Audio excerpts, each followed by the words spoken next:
Hello mga kapatid, how are you? Na-miss niyo ba ako? Oh, yes, kasi ako na-miss ko kayo. Ayan, matagal-tagal niyo hindi na ulinigan ang boses ko, kaya ayan.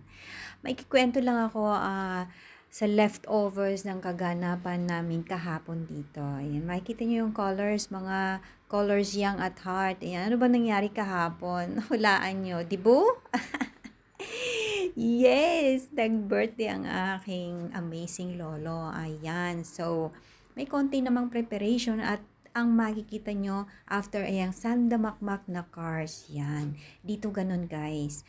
Ang mga ano dito is mahilig pa rin silang magpadala ng cards talaga, which is sa tingin ko para sa akin na mas maganda, no? Kumpara ko dyan sa atin, na-observe ko lang sa atin hindi na masyado yung ganyan na nagpapadala ng card sa mga loved ones or kahit sa mga friends natin.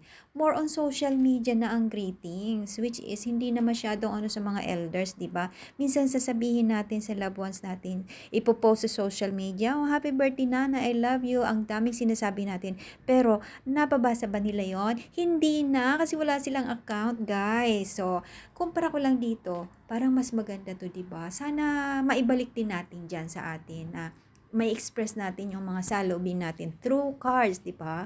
At saka yung pagpapadala ng flowers.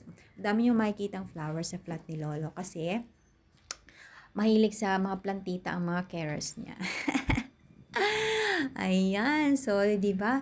Nakakatuwa kasi i-display nila 'yan. Minsan inabot ng isang buwan, nakabalandra 'yan diyan, nagbahala na maganda laglagan 'yan diyan sa kanilang mga center table basta nakikita nila 'yan. At saka syempre, hindi mawawala ang talagang pagpapadala ng flowers. At hulaan nyo kung ilang taon na siya, guys.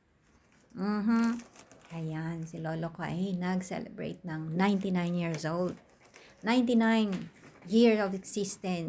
Sabi ko kay Lola, kako, i-keep natin yung balon mo kasi pag birthday ko kako, hihiramin ko na lang yan. Tinawanan ako, sabi niya, good luck.